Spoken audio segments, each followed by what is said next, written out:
Overnight, flights disappear and airports become quiet. Then all of a sudden, the northern skies of America are vacant. Not a single passenger from Toronto, no snowbirds from Montreal. Just a spooky silence over a border where millions of people used to travel freely. Why did Canada cancel all flights to the US? Was it tariffs alone, or was there more involved? A warning or a message? The impact of the ripple is crashing into airlines crushing border towns and rattling tourism hotspots. From New York to Florida, together with Donald Trump, his response is twice as forceful and louder than any jet engine. Keep an eye on things since they might ground more than planes. Number 2. Political context and the boycott's impetus. A handshake breaks down. When a speech gets viral, aircraft are grounded. It started with attacks rather than bombs or borders. A 25% setback for Canadian steel, aluminum, lumber, even ketchup. And when pressure increased from the White House, Ottawa responded with a much louder quiet in the air rather than with words.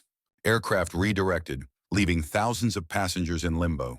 Although Canadian authorities claimed it was a statement for sovereignty, the boycott was actually sparked by, was a trade made, was it personal, or was it political? Canada has reached a breaking point behind the curtain. 30 billion Canadian dollars worth of goods are subject to tariffs. Following that, there was a proposed crackdown on immigration enforcement, which many Canadians perceived as an outright insult, and Prime Minister Trudeau instantly replied, using a microphone rather than missiles. In waves, Canadians canceled their travel after he pushed them to do so. Border crossings fell due to a decline in tourism, and duty-free stores caused the aftermath. In the Niagara Falls, Fort Lauderdale real estate offices in the center of it all, Donald Trump retaliated with ferocious language and well-known arrogance that might have added gasoline to a political inferno. This went beyond a simple argument between neighbors. One of the most durable relationships in North America was publicly dismantled. And the question remains, was this a protest or the start of a long-term split? Number 1, declines in travel bookings and traffic. Vacations, family reunions, postponed honeymoons, and 100,000 tickets were all canceled.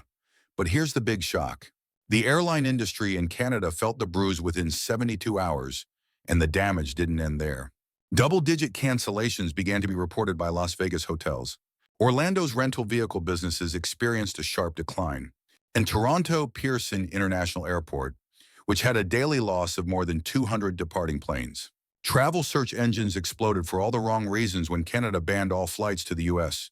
Searches for flights to America from Canada have decreased by 79%, according to Google Trends. Internet travel agencies such as Expedia and Kayak confirmed it.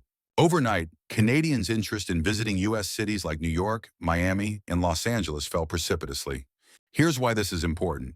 Tourism serves as a lifeline for more than just tourists. Hotels, small businesses, restaurants, and even Uber drivers. Over 26 million Canadian to U.S. travels were recorded in 2025, according to Statistics Canada. Numbers anticipated to drop by around 40%. And obtain this, the decline in American travel to Canada is due to the fear of friction flights in both directions. When both inbound and outbound traffic plummets, industry insiders refer to this as the twin collapse. Airlines are already changing their routes, laying off employees, and suspending loyalty benefits.